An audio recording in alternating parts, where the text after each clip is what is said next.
Welcome to Donnie Jones Live. I am your certified arborist, Donnie the Tree Lady. And I am that guy, Marty McFly. Not your certified nothing, just me. Just me. You're certifiably cool. Okay, I can take that. Yeah. I went to school for that, and I did get a little certificate. For being cool? Yeah, for being fly. Okay. Yeah. Okay. Man, how was your week? You know what? So far, my week has been all right. You know, nothing really to write home about. You know, nothing to... to complain about. It's just a regular week, which is a good thing. Absolutely. I only had one bill that got cut off or one utility that got cut off. Okay. I'm saying, but that's a good week if you only get one. Okay, Marty, you say stuff like that, and I just know you're joking. No, it's the gas bill. Actually, you was over my house that day. Okay. And actually, I got my gas cut off, and it was coming to cut it back on. Okay, but and you was at my house, and we did not listen to the guy at the front door, and they cut the gas back off and left. But let's keep it 100. Do you know that? Let's keep it 100 because people listen to us for advice and inspiration and stuff.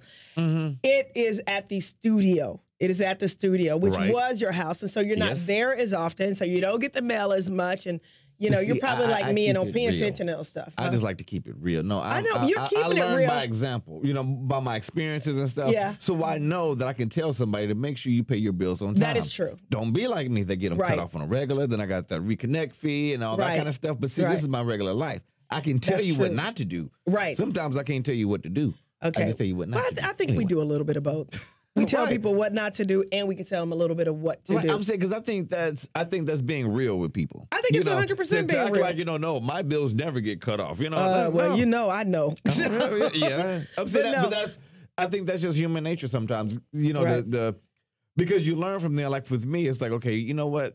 I don't stay at that location, on a full-time basis because it's your studio, and you also rent it out. I rent it out. Which is good business. You ain't got to tell all my business. Oh, okay. Because everybody don't know I'm renting out stuff. They just... Oh, you don't want people knowing you got that extra source of income? Well, anyway. See, the landlord he don't know that I'm, Oh, gotcha. Okay, finish what you were saying, Marty. Come on. I'm just saying, but learning how to put your stuff on payment schedules and stuff like that so you don't have to constantly think about it. Like, absolutely. Did I pay the gas bill this week or this month or the light bill? Mm-hmm. You just set things up on automatic payment so you don't think about it as much. That's right. And that's one of the things. It's funny you mentioned that because I did meet with a new accountant. And I know I shared this on social media about 5 months ago that I'm so excited because I'm getting my bills in order, trying to get myself on a budget and stuff like that. So I hired a new accountant. Okay. And I was paying this guy a lot of money, right? Okay. To help get my finances in order, structure my business a certain way, get my paperwork in order and stuff like that, right? Uh-huh. Well, I have not been getting reports from him. And for anybody that knows me, I'm kind of like fly by, seat of my pants. Schizophrenic, just a little bit. I am not schizophrenic. I'm all over the place. Yeah, all over. But what happened was one of my friends that's a little bit more structured, she said, how's it going with the new accountant? I was like, oh my God, he's so awesome. He's so cool. He's so nice. She's like, Donnie, how is it going? What is he doing? Yeah. How are the last few reports that that there are things looking better? I was like, oh yeah, things are looking. She goes, have you seen your reports? I was like, well, no, I haven't gotten a report. She goes, when did he start working on it? Yeah. I was like, February. She goes, well, it's July. Actually, it was August, beginning of this month. She goes, you don't have any reports. And I was like, so I went online and I checked. I looked in my books, and this guy has not logged in since the day I hired him and gave him my credentials to start getting my stuff in order. So where's your money going to? He's getting the money. However, I'm saying, has he been doing your books? I'm saying, I have somebody in my office that keeps track of the invoices and the expenses and stuff like that. But he's supposed to do a P&L. He's supposed to make sure the bank accounts are reconciled and stuff like that. And these are all things that you have to do as a business person anyway. But because I had kind of farmed that out to him, I'm thinking he's doing it, and he wasn't. And I hadn't got my reports, and I hadn't thought about it because I've been busy getting kids back to school, busy running my company, busy, doing mommy stuff, and honestly busy not doing what I should be doing, which is keeping my eyes on my company. So I hired another lady who is very accountable. She's an accountant, who's very accountable. And so now we're really digging into what he was supposed to be doing. And getting straight on my taxes. That's another thing, guys. If you have a small business, you got to make sure you've gotten this account set up to start putting a certain amount of your income away in taxes. Right. You've got to separate your payroll from your expenses. I mean, these are all things that we started working on, but because it's natural for me to fall into kind of a undisciplined place, I kind of put everything in his hands as opposed to taking things on myself. So yeah, just dealing with that. I think that happens all the time. But now, did you set up? I guess not. Like I try to meet with my church every quarter, right? You know, to find out, okay, what is the I don't want to say the income, but the givings and everything of that, just so we know exactly where we're at. Right. Do you do like a quarterly meeting with them? We're supposed to do the plan was to do a meeting once a month because things had gotten so crazy. The plan was to do a meeting once a month. Once again, I think he knew that I was one of these people that's kind of way out there and I'm all over the place. So he's kind of like, well, you know, she ain't called me, I ain't called her, and I ain't done any work, so why call her? And so it wasn't until, and this is why it's important to surround yourself with good people. A friend of mine, I told you, said, well, how's it going with your new accountant and what are your books looking like? Right. I hadn't thought about that because in my mind, I'm like, oh, he's taking care of that. And that's not responsible for me. So, yeah. So now I am doing. In fact, I had a call this morning with my new accountant. We have a conference call every week on Tuesday morning to discuss these type of matters. So, yeah. Absolutely. Okay, so the new one is working okay. Oh, the new one is amazing. The new one is absolutely awesome. I'm happy. He's meeting with you? She's meeting with me, and she is letting me know what's going on. Maybe that's what I should have did. Stuck with girl power. Not necessarily. I'm just, you know, because sometimes I got to ask questions like this. On that first guy, who do you fault more, him or you? I fault me. Yeah. I really do. And the reason why I say that is not just some little foo-foo way of saying it. I really do believe that when something happens in my life, in some way, shape, or form, it's my fault. Following up, right. Follow up. You know what I mean? Follow up, follow through, know who I'm. Even if I hire somebody that's horrible, that's still my fault. Yes. You know, because, you know, of course, if they're horrible, why didn't I do my homework? Right. Why didn't I was just talking to a friend, going back to entrepreneurship. By the way, guys, thanks for checking the show out. I'm Doni, the Tree Lady. And I am that guy, Marty McFly. And we're talking about some things that kind of happen in life or whatever that might not. Happens in entrepreneurship. When you're running your own business and stuff like that. And not paying attention to the details, which is what I was doing. But I was talking to a good friend of mine last night, and she's got a lady that works for her. And the lady is not doing her job properly. Right. And so she's at a frustrated point in her life, but she doesn't want to let the lady go because she doesn't feel like training another person. Yeah. And I said, well, how long has this person been working for you? And she's like, oh, she's been over a year, a little over a year and a half. And I said, well, how long have you felt this way? Well, since the second week she started. Oh, wow. And I'm like, wow. Yeah, she should have let that go a long time ago. Yeah, she should have let it go a long time. But guess what? She went from being a one-person business to a two-person business. So in her mind, well, you know, at least I got somebody that can handle X, Y, Z. But it's still causing her more anxiety. If it's causing problems, you got to let them go. Like I'm dealing with a producer right now, who one of my last shows that he produced, he fell asleep, and he was slept through majority of the session. And then when I went back to kind of produce it out, one of the microphones weren't even on. And wasn't even on, and it's kind of like, and I didn't realize that until later on that evening. Yeah. And it's like, okay, I got to deal with that. Right. You know, and it's one of those things. Did you pay him for doing it? No, I don't pay him anyway. Okay. Oh. Marty. Hey. Just saying that might be why he wasn't that adamant. But no. Got a quarter, Marty. Is he like an intern? He's like an intern trying to get a job, but it ain't going to pay him. I'm saying if you sleep through the job. Yeah. No. Then if you don't do the job itself, nah. You know, so it's kind of like, how do you fire somebody that's interning for you? You got to let him go. Yeah. You just got to let him go. Like, even though here's my thing. No, I was a volunteer at church. Okay. You got fired from church? No, I did not. Oh God, How Marty. Did you get fired from church? Marty, I did not get fired from church. What happened was they just asked you to leave. No, they did not. But I actually wrote an email. I think I talked to you about this a while ago. I wrote an email after the election because I think I told you that a large portion of the leadership in my church leans very much one way, and the congregation over the last few years has the demographics have changed. Yeah. And so I see certain things that are not in alignment, that are culturally sensitive to all people, whether it's, you know what I mean, black, white, left, right, whatever. But things that just aren't right, that are said and done, and that are insensitive. And so I mentioned those things, and it went unaddressed. And so I wrote a letter and just said, I can't do this anymore. I was like, I love the kids. I love what I do. at the church, but there's just certain things I can't ignore anymore. So I resigned my position. And that was because I didn't feel like I could give it 100%. But when I was there, I gave it 100%, even though it was a volunteer position. I can understand that. So I'm saying if it goes against your, morals and I'm saying if they did a public hanging of Judas at your church, I would leave too. I appreciate that. I appreciate that. I think that throws a different kind of view and everything. But just saying, but I know how your church is, huh? Oh my God, I love my church. But you just said you left your church. No, I did not say I left my church. I said I did not. Didn't you just say you wrote a letter? My volunteer position. You can tell what kind of person you are. I wrote a letter. I wrote a letter to relinquish my volunteer position, but I still go to church because I love my church. Just went up there, I quit this, But that's what we were talking about. What? That if something is a volunteer position, can you just fire them or can you just let them go? What I was trying to say is that because when I do something, I want to do it 100%. I give my 100%. So if you have somebody in a volunteer position or internship position and they're not doing it, you let them go. You fire them. I fired a couple of people that work for me for free. And I'll tell you more about it. And I'll tell you more about on the other side of this. Oh, yes. Because I've done it at church, I've done it at studio, everywhere. You got to go. That's right, because you got high standards. I just want you to work. And don't ask for a raise. All right. Well, you're listening to Donnie Jones Live. I'm Donnie the Tree Lady. And I am that guy, Marty McFly.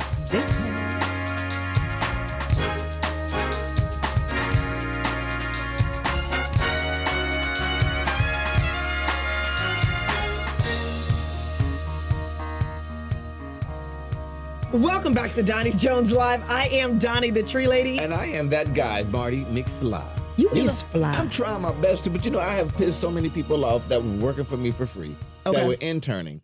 And it was just like, you're not working out. Seriously, at church. Yeah. And that's like the hardest place. But I had a guy that we had a church service. We went in the back of the church, had like a little dinner and everything. Yeah.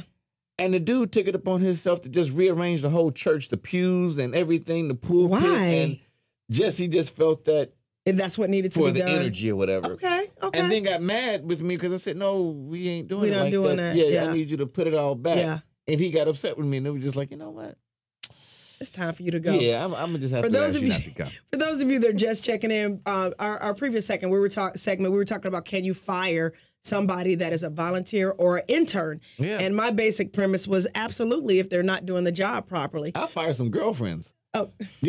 They wouldn't do their job properly. And it was like, you got to go. Sorry. Well, our goal is always to do our job properly. And one of the ways we can do our job properly is to set goals for our business, our lives, and our our fitness, everything. And why don't you introduce this lady that's in between us? That was my segue. I just like Apprentice. That's my. I like saying her name. Why don't you introduce her? Because that was my segue, and you threw me off. The lady right here is just a beautiful Apprentice who who's always doing our fitness, information and our fitness, information. I can just say it like that. So. 3 times you said fitness information. Right, because that's all I really know. I know she talked about good fat last time. Well, there is good fats and bad fats. Right. Okay. So, but no, Apprentice is here to do her mindful minute. For those of you that have been following us for a while, you know that it's been a minute since we've had our mindful minute. So we're going to have a mindful moment, which means she's going to hang out with us for a little bit more than a few minutes, so we can talk about goals and achieving those goals. And once again, we're talking about the beautiful Apprentice. Hey. Hello there. How you doing? I'm doing well, Marty McFly. How are you? I am good. Now that you here. Anyway, no, today y'all need to stop flirting on the air. I'm just saying. I got to be cautious of that too. I know her husband can hurt you. Right. He can hurt me. And it's like, okay, now a lot of these people. And you're a little skinny guy. Trust me, I'm not in that weight class. Me and him, no. I'm a featherweight. He more like a heavyweight. No, we just ain't gonna work out. And I got to be cautious because sometimes I will flirt with somebody. I'm just joking. But it has been a few times that you're a witness where after the show somebody caught me like, hey, what's really going on? Yeah, in fact, it's like, no, I was. They invited you over and you're like, wait a minute, you ain't tell me you was married. I'm like, we even joke about you being married on the show. But anyway, we're here for Apprentice Hay. Yes. So give us a mindless minute. Talk to us. Mindful. Mindful. My bad. Oh my God! Yeah. Like the whole conversation. That's just one of those. Preceding conversation. Sorry. Anyways, She is here to help us. What's the occasion I'm going for to today? sleep This is now. fun. I mean, laughter's good for the soul. So Yes. I'm sorry. So the floor is yours. I have been thinking a lot about goals. We're in like August, mid to late August. Many people have fell off long time ago with their 2019 goals, but I'm already gearing up for moving forward for 2020. And thank you for aging our show so we can't use this next year. But go ahead. Well, it's Well, at least she's looking at the camera this time. right. It'll be a retread, a throwback show, but it's all good. Go ahead. Okay.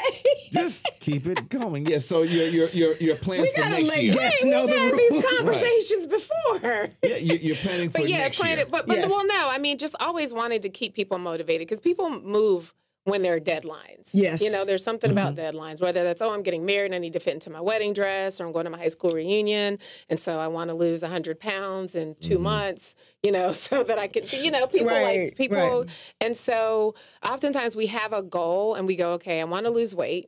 Or I want to build a business. Right. And we don't think about or think in terms of what it takes to accomplish that goal. And so Yeah. I came across a really great post that was in line with this today that talked about, a dream with a date is a goal. That's right. And then you take that goal, you turn it into a plan, and then you take that plan and you turn it into action. That's too many steps. And so I'm just kidding. well, just take one step at a time. No, y'all know I'm about goals. I'm just One step joking. at a time. Go ahead. And so what's been on my mind lately is if your goal, for example, is to lose weight and to live healthier, instead of just focusing on that goal weight, take that goal and go, okay, what do I need to do to accomplish that goal? Right. What are the actions that I need to take? Oh, I need to exercise. And then quantify that. I need to exercise a couple of times a week, or I need to drink X amount of water. I need to eat more vegetables. Turn those into goals. And then week after week after week, then you're trying to hit the action steps as goals. And then with consistency over time, you will reach your goal to lose weight if you're consistent. And that's what's been happening to me, because I think we've talked about the fact that I'd gotten up to 218 pounds. And now I'm less than 200 pounds. I'm actually at 196 right now. So Awesome. I'm going down, and the belly's starting to go down, and you worked me out this morning. And Yes. I'm like, okay, she's trying to get all the fat off at one time. She's trying to kill me right now. I got a question though, because I got I'll a be doing homecoming. burpees at 6 o'clock in the morning. Just kidding. Okay. I got a homecoming coming up, in about 2 months, and I want to look fine. So what's why are you looking like that? Did you say homecoming? Yeah. it For is about- teenagers? It is. If you went to college, you go to college homecoming. that's true. Oh, okay. Yeah. No, really. I was really proud. Rolling your eyes at me. You 50 years old. Talking about homecoming. Yeah, you got alumni to Wait, go he back. said he was in his 40s. Oh, Yeah. okay. Well, So anyway, back to me and your conversation. Okay. Yeah, I'm trying to get, I'm trying to get fine by then. So what are some of the steps for me to, Right. increase? Is like some high protein vegetables out there? I Okay, can so get? what's your definition of fine? You talking about weight gain? Your husband is how much you weigh? 200. Okay, well, you know what? If I can get 6'4". close to around there, I want to bulk. I'm saying, look, I'm at like 110. All right, that's about it. When the wind blows real hard, I got to grab a tree, just to hold on and stuff. I'm trying to get past that point. Okay. So it's like if I, some people like to take their shirt off, because it gets warm, but I ain't got no muscles on the side of my arm or nothing. Okay. So it's like, okay. how do I get that quickly, though? I only got like 2 months. Okay, well, to be And healthy. realistic, you're not going to gain 100 pounds in 2 months. Now, how can people lose like 100 pounds in a month? but And you can't I'm lose. talking to I mean, her. I I'm guess you talking to could, her. but it's not healthy, though. No, well, See, so she is- here's I'm talking to her. here's the flip She's a side of that. I thought we was talking together. You want to apprentice to yourself? Fine. Yeah, and yes, I do. But no, but no, what's the realistic? So you can build muscle and and weight gain. You would want to. So when you're trying to gain weight, you want to consume more calories. Okay. Healthy calories. You can do things like bananas and peanut butter and protein smoothies. You can eat more complex carbs. You can do Protein brown smoothie? rice. Yeah, protein shakes and protein smoothies, brown rice, oatmeal. And then you want to lift weights. But building muscle, like that takes time. I think It we takes a talked lot of about time, how yeah. Arnold Schwarzenegger laughed at somebody once who said, looked at him and said, I don't want to be that big. And he was like, you won't be. because it takes a lot of effort to build muscle. It really does. So you mean I can't just catch up with somebody? Like if I see somebody like a football player and I'm like, I want to get that way like next year. It's going to take time. Yeah. But I also wanted to mention, though, you said it's not healthy to lose 100 pounds, in a couple of months. So I don't know if you've ever watched an episode of The Biggest Loser or My 600-Pound Life. So there's this thing that's like, I don't know the scientifics behind it, but the larger you are, you can lose a lot of weight in a shorter period of time. That's why when you get to your goal weight, people kind of plateau, and that last 10 pounds is the hardest to lose. Yeah. And you're like, but wait, how come they lost like 100 pounds in 3 months and I'm still trying to lose? Well, it's funny you mentioned that because, I mean, I'm not even close to a plateau yet, but going from 218 to 210 was like easy. Like I was like, whatever. Right. And then I had to work harder to get under 200. Right. You know what I mean? And I have to for me to continue to go down to what my goal weight is, I have to be careful about what I eat. I have to make sure I get a certain amount of exercise. I have to drink a certain amount of water. But that first, when I got it in my head, I got to get this weight off. It's like the weight just started falling off. Right. Where now it's struggle, but I have to be more intentional about it. Right. You know what I mean? So. Right. Yeah. Now, did you cut your carbs also? I did. I cut carbs and I increased my healthy fats and just drank a lot of water and started with just 30 minutes of walking, and I did intermittent fasting. But I want to piggyback back on goals because that's what you're specifically here to talk about is goals. Right. So going back to goals, again, it's just about now that you've taken that dream, whatever that dream is, and you said, okay, this is something I want to accomplish. You put a date on it. Okay, I'm going to accomplish it by that date. So now it's a goal. How are we going to accomplish that goal? Mm-hmm. And that's where coaching comes into play in the fitness realm, because sometimes people don't know the how or don't know the how for themselves. So, empowerment coaching, business coaching, which is something that you do in addition to everything else, that you do to help you to come up again with those actionable steps and have dates. Like, okay, I'm going to make something you do and that you've encouraged me to do is make phone calls and write that down. Every day I'm going to do this many phone calls or that many phone calls. So like last night, I didn't feel like walking, but I keep goals to stay fit. I don't just say, okay, I'm at this certain place and I'm good there. And so I went for my walk. So one of my goals is to walk a mile every day. Every day? Oh, wow. That's every single day. It takes about 20 minutes. At one walk time? I'm saying at the same time? I try to go with the heat. It used to be around 6 or 6:30, but with the heat, about 7:45, 8 o'clock at night. And my neighborhood's like a mile and a quarter. So, and for those of you that want to get more information from our apprentice, and by the way, her company is Vibrant Body Fitness. How do people get in contact with you? Because you can't get everything in 10 minutes of radio or TV. So how can people get in contact with you? So reach out for me on social media. Please follow me on Facebook. It's Vibrant Body Fitness AH. And on Instagram, it's Vibrant Body Fitness. You can also call me 678-779-3355 or shoot me an email at apprentice@vibrantbodyfitness.com. Cool. We're going to be right back because I got to ask her some things off the air real quick. Oh, because I noticed her ring is on the other finger. Oh, we're going to stop messing with that. Guys, you're listening to Donnie Jones Live. I am Donnie, the tree lady, faithful and married. And guy, Marty McFly, might get in some trouble. No. Anyway, we'll be right back. Okay.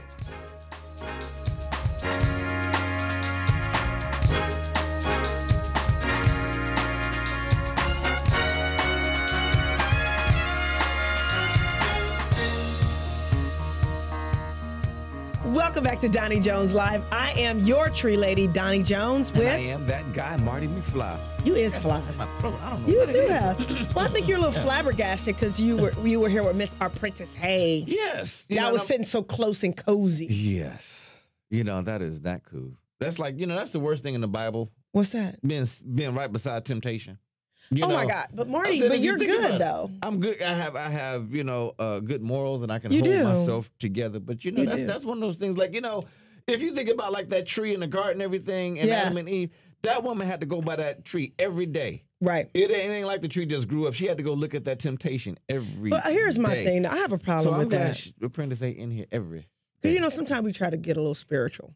Yeah, we try. I want to ask you about that because I'm gonna try not to go too deep on you. Okay. Why they gotta blame the sin of humanity on the woman and biting the apple and stuff? I just think that's not fair. I think that's a lot of weight for us. We got to carry the babies and we got to be the one that got. I got a problem with that. I'm starting to look around. Well, you know, I got two sides of it, and depending on where I'm at spiritually and mentally. Where are you at spiritually? Right now, you was a pastor. No. Right now, it's a good day, you know. But when I broke up with this girl some years ago in college, right, I had a whole new like theology behind that I just knew that they were the devil. Did she bite the apple? No, apple? Well, she didn't bite the apple. That's what I was mad about. But but the thing is, she I had this whole thing that like women was just the devil. You know, and represented, and that's why they had the minstrel, because that was the connection of them. Oh my God, dude! But see, that's why I said I'm in a better place now. I'm gonna hyperventilate at any moment here. It's in a better place now, you know. And now I realize that it was a family structure that the man had more responsibility and more things to do with that than they actually try to highlight. Okay. Because if you listen to it and if you really read the Bible, the instructions that he got. Okay. He gave her different instructions. You know, God gave him an instruction of don't eat the Bible.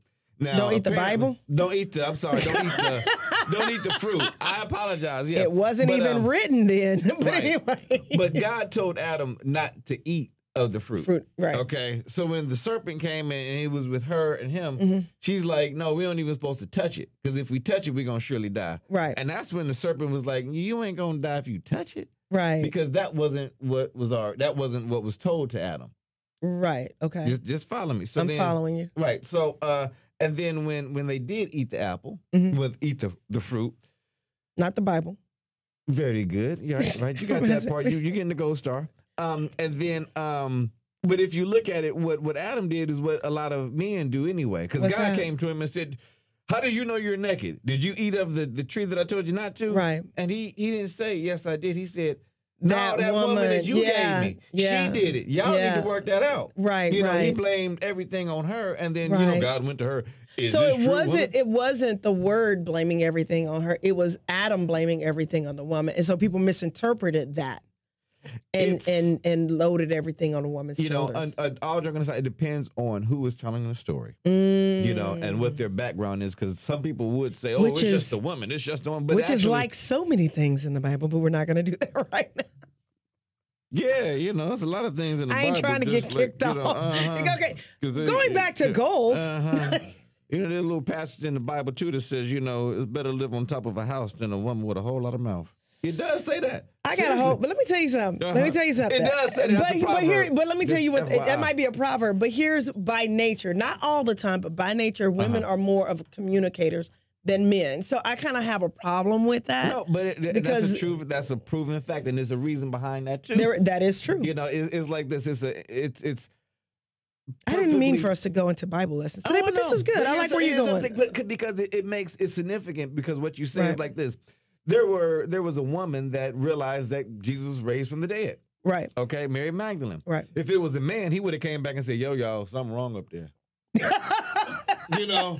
But no, this woman has so much emotion in her. Right, no, it was amazing. I gotta come see me because she ain't gonna sit down. She ain't gonna be quiet. But you know, it's funny you say that, because even when we go to church, you know, because after church, you know, we'll talk about the sermon, or we'll fellowship with other people, or we'll sit in a cafe and you know, just kind of mull over, you know, what God is doing in our life and everything.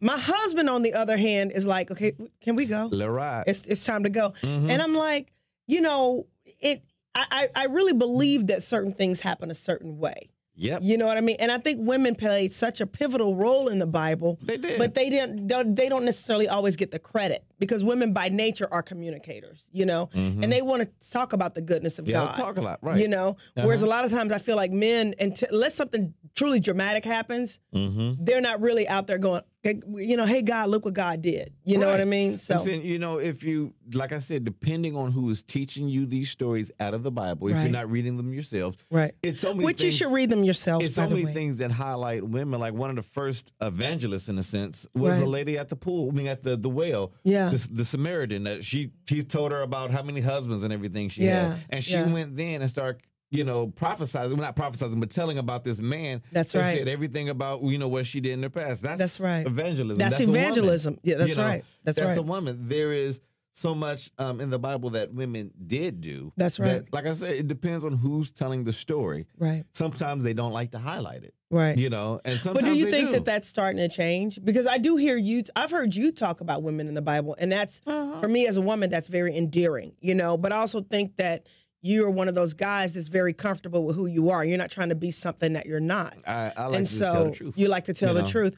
Do you think that that's starting to change? I don't know how the heck we went from goals to the Bible. But anyway, let's go with it. The Spirit is just taking us there. That's what we say in the church. Let's just go there. Let's go there. But no. Do you see that changing in ministry? It's changing, but it's going to take a long, it's on a slow change. Okay. You know, slow change because there are churches that preach more feminism. You know, instead of like at most churches you have God the Father, the Son, and the Holy Spirit, where other ones will say the Creator, the Redeemer, and the Holy Spirit, because they don't want it just to be Father, Father, Man, Man, Man. Oh, wow. You know, that's good. That's good. You know, it's not definite. God is a man. It's you know, who you It's the want creator of the It's the creator. Right. So, you know, even just But that's powerful, you even saying that. You know what I mean? Because I never thought about the fact that it's all male. Is it adjectives? Yeah, well, male, we just gonna stay there. We ain't neither one of us you know, we ain't English educators, so don't get me to quote on that.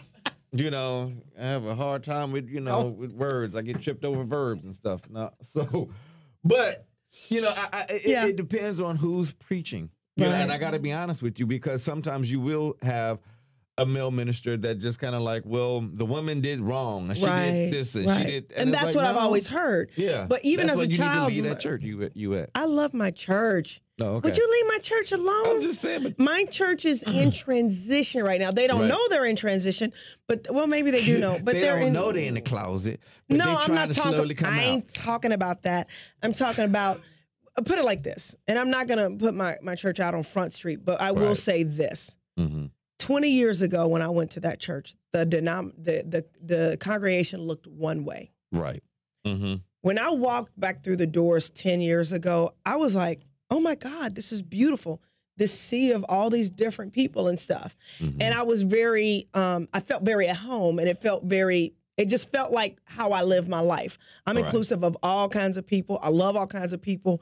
But at the same token, over the last 10 years, where there's been more of a browning of the church, the same way there's been a browning in this country, so to speak, I feel like the leadership has not rolled with the times, the changes. You know what I mean? Things like that takes time. It takes time. You know, and that's one of the things, because you're changing a culture. You know, churches are cultures, and it's like, it really is. It's changing, and even though even though America had been a melting pot for years, it took a long time to get a person of color in the house. That's true. You know, that's true. So at the same time in your church, and you saw the backlash. Right. So the backlash at your church is going to probably be something similar to that. Right. But it is something to, you know. But I think we're trying. I see more and more people willing to have tough conversations. You do. And you know what's more interesting, what's going to happen is when you have a mixed group of people, the stories that you preach about, they take on different meanings. Right. You know, and because people, depending on where you come from and your context, one scripture can hit you 2 or 3 different ways. You know, just one, you know, they talk about the talents. You know, well, I always hear preachers, and I'm going to see if I can do this real quick before we take a break, where you have 3 slaves. Right. One gets 10 talents, one gets 5 talents, one gets 1. Right. One, you know, the 2 that got talents, they went out there and flipped them in a sense. Right. Made more money, came back, gave it to the master. The master was like, "Are you happy? Great. The last one, he didn't go out there and invest his. He buried it. Right. The master was upset with him, you know, and he told the master, "I know you're a crude man. You reap where you don't sow at and everything, so I wanted to save your money." Right. All these years, I thought that guy was in the wrong. But depending on where you come from, I talked to a guy who grew up in the civil rights movement and all that stuff. And it was like, I think you're getting ready to take me someplace that I've never been. Go ahead. He says, "Why would I go out there and make master more money with his money?" You know, we were taught that if it ain't, you know, if this isn't mine, you hold it. You don't invest it. You don't gamble with somebody else's money. You put it up under there, you know? And then they're not even describing Jesus. He's saying, well, you reap where you don't sow at. You're a harsh, you know, ruler. He's not describing Christ. Right. He's describing a harsh ruler, you know? And it's one of those things that I never thought about. I can honestly say, in all of my years of church, I've never, ever thought of it that way. But it also goes back. Let's bring it into modern day. You know, we're always told, well, you know, in the Black community, we don't invest our money. Right. You know, we don't handle our business right. We don't do this, that, and the third. Well, if you're never taught that, and you grew up in a system where that was never passed down to you, how would you know what to do with yours? You know, it's that's a long conversation, because if you ain't taught how to treat a woman, how would you treat her when you get one? Oh, that's so good. Look, you listen to Doni Jones I know, live. we got to, I want to come back to that. Yes. Okay, I'm going to try not to be too deep on this next one, but that's powerful. Yeah, we'll be right back. Yeah.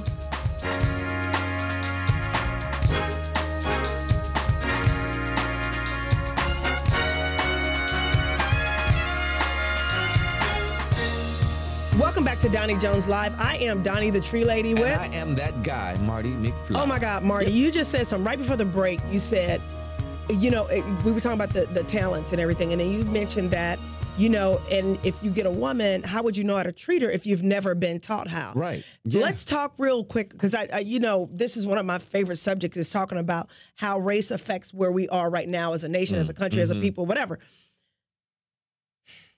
My dad was in the home. Okay. My dad was an entrepreneur. My dad, even though as I got older, I found out he was doing some stuff on the street. But in his mind, it's important to keep the family structure together. It's important for mom to stay at home, him to be the provider, him to take care of the kids, him to create a legacy. That's what I was taught. Okay. So when I go out and I'm dating or whatever, I expect to meet a guy that's going to meet those standards. You know, I'm like, I don't know what it means. My dad used to say, if a man don't work, he don't eat. Right. And if he can't take care of you better than I can, you don't need him. So I was taught all these things. Like, if you're looking for a mate or somebody, a partner, you don't want somebody lazy and don't know how to handle their business. Think of how many women in our community that were never taught that. Right. That didn't know what it looked like to have a strong male figure in the house. And part of that goes back to slave times, when the man was taken out of the house and sold off to other plantations and stuff like that. And the woman had to be strong and raise the kids on her own. Even kids that were put in her by the slave master, she had to raise. And then sometimes those young girls, once they got to a certain point of maturity, were pulled out from under her and taken as slaves in the big house, so to speak. So that young girl didn't learn how to properly be a mother, a wife. She just knew how to be somebody's well, you know, it's toy. You're right about that, but it's so much more deeper than that in different levels. That's true. You know, if you're going back to the slavery aspect of it, it is so much truth of it that for a woman to have faith in her husband and the leader of the house, they can go in the middle of the square and get beaten down. Yeah. And I can't have that. I'm saying he can't do anything for me, so I got to be strong for myself. Right. That's kind of like where we got that strength from. Right. But then when you look at a household that there isn't a male role model in there. Right. You know. You're right. The woman, the young girl that's growing up, doesn't know how to be loved either. Oh, you know, that's so good. She doesn't know about daddy spending that quality time with her. It's like, okay, well, I have a weekend dad that only buys me stuff. You know, so when I get a boyfriend, well, he only supposed to buy me stuff. You know, I don't know how to love him back. You know, and even with mothers, you know, raising young men, that, you know, sometimes it's a double-edged sword, because they can say, you know, like my mother, she was a caregiver. Right. She took care of people. She loved taking care of people. You know, she was not an aggressive person at all. Right. But raising boys, you raised me to be a little caregiver kind of person. But that's one of the things I love about you, though, is you're very... But it takes me a lot harder to get a girlfriend. You got a wife, dude. It took me a long time to get her, and I had to trick her. You know, I'm just saying. You know, but it's like the things that you, I'm saying, like, if vice versa is like, I'll end up cooking dinner and bringing her the plate. Right. You know, versus you need to cook me dinner and bring me the plate.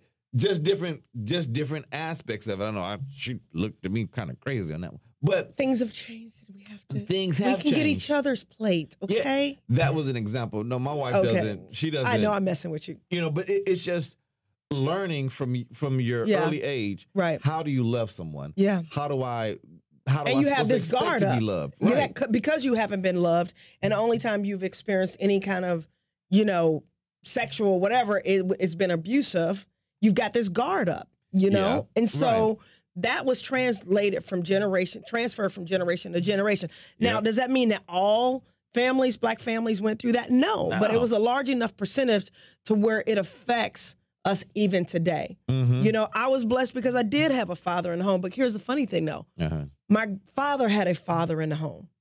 You see what I mean? So in his mind, that's how it's supposed to be. Right. Like after my dad's father died, he committed suicide. Okay. My grandmother got married not long after, you know, her husband, who was my father's father, died. So and he actually took, you know, my dad under his wing and was like, listen, this is how you be a man. This is how you take care of family. So he had somebody to model. But if you don't have anybody to model, right. You know, and so we've got to, those are kind of the things that they were talking about addressing in our community. And I think this is a longer conversation that we plan on having, but I just think it's so powerful how you brought up going back to the man with the talents. How would he know what to do with the talents if he hadn't been taught, or if he was taught you don't just gamble with somebody else's money? Right. You know, you don't gamble with somebody gamble with somebody else's money. The other two slaves may have been taught, listen, it's honorable to duplicate for the master, because you'll get favor by doing so. Or you've been trained to do that. Or you've been trained to do that. Right. Yeah. You know, but if we keep going back, this is what I was saying in the original, is when you're reading the Bible, depending on where you're from and your background, it can be interpreted to, you know, is fitting to you know. Right. Just like we were saying, the talents of a person that grew up in the civil rights movement, it affected them that way. Just like this last Sunday, where the harshest thing, or one of the harsh scriptures in the Bible, where Jesus was saying, I came to bring the fire. I didn't come to bring peace. You know, and a lot of people have issues. I must have missed that scripture, but okay. It's Luke 12, first verse, you know, and the fire is also cleansing, though. Right. Fire is cleansing. And purifying. You know, God used the fire a lot. Yeah, absolutely. Just to tear up cities and then to kill people, too. You know, but people don't want to hear that. But it's the truth. People don't want to hear that. But like I'm saying, depending on your context, where you're from, right? You know, because like to say that he didn't come keep the peace, right? Depending on where you're from, you can either understand that or you can go against that. Because see, when you have peace on one side, there's not peace on the other side. Oh my goodness! Okay, I was sitting in church a couple Sundays ago, or actually about a month ago. And I don't know why it hit me, because I've heard this story a million times of how Moses was, I don't know if it was Moses, but one of the guys that was going to Palestine. And he was going there to fight the giant, and that he was told that, you know, to fear not and all of this, because God had his back, you know, and to lead his people there and basically take the land. Here's what other people don't understand. There were people on that land. How do they feel about this whole situation?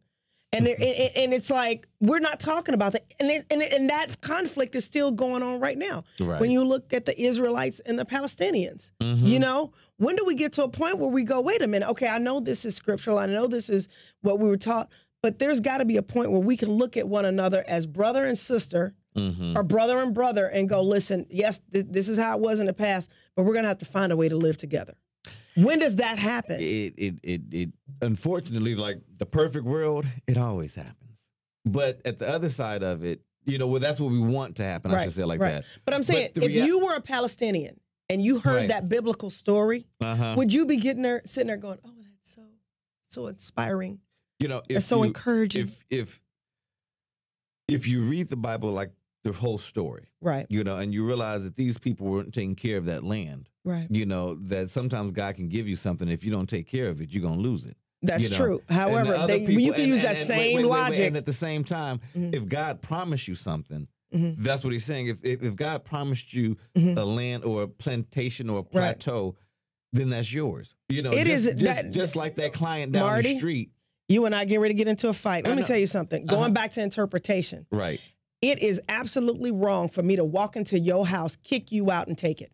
Yeah. Now, if you ain't paying your bills to your landlord, that's a different story. That's a different story. But oh God, I'm trying not to get kicked off the radio. No. But I'm just saying, we have to take that stuff with a grain of salt, because they use that same logic to come over and slaughter Native Americans that weren't doing nothing to nobody. Right. Except for living off the land and not destroying the land. So that guy that had your account, earlier when we started talking, he had your account and he wasn't taking care of your account. I kicked so you him had off to bring somebody else. Absolutely. So God being the overall client, who's saying, I gave you something and you're not taking care of it, so I'm going to have to move you out. Now, you just hear the story of the Israelites. Right. You didn't hear the story of the Palestinians. Right. So you don't know what God had already told them and that they didn't do. Right. You know, it's like you got to look at it. But we also don't know if they were or were not taking care of their land. They could have been living peacefully, and just because they were serving Baal. Another god, the idol gods and stuff of that nature. And then they had the Nephilim but that on there. once again goes into our arrogance of saying who's right and who's wrong. And that's what we've been taught. That's where we're at right now. Yeah. That's what we've been taught. So we'll go with that. But at the same token, there comes a point in time where we have to look at history and then fast forward and look at the future and go, those are people. Oh, yeah. But we're at this point, we're people, and we've got to figure out a way to get along with one another. We've got to figure out a way to talk to don't look at the Bible as a historical book, because it's why not. You starting to preach, dude? I'm just saying, you getting ready to start preaching? It's reality though. It's not a historical book. Can you hold on for a second before y'all write in and curse us out? I want you guys to know, as much as Marty plays, he is a biblical scholar. This man knows his Bible. He is a biblical scholar. He is educated. He's been in ministry for how many years? Too many years, and he is schooled on this. So before y'all call in talking about he's anti-Bible, he knows what he's talking about. Finish what you were saying. Even with the Bible, with that, with the Bible, nobody's really professional. I'm saying the stuff in there, but everything is up to interpretation. So it's like I did a sermon this past week that usually people will say one thing, like I said, bring the peace. A lot of people will go one way with it, but with me, I feel like in this time, when people are getting shot in the street, you can't hold your peace. When people are doing things and you're seeing people being taken away from their families, separating families at the border. Can't hold your peace. Hold your peace. And that's why I think of the gist of it is you can't hold your peace when you think things are wrong. This is, as much as we disagree on certain things, that's where I'm at right now. I was literally talking to somebody earlier today. We got to wrap up. I was talking to somebody earlier today at my church, and I said, it's time to stop being quiet. It's time to speak up, stand up, and call out what's going on, because it's an atrocity. Yep. But guys, you've been listening to Donnie Jones Live. I am Donnie the Tree Lady. And I am that guy, Marty McFly. And we'll see you next week. Yeah.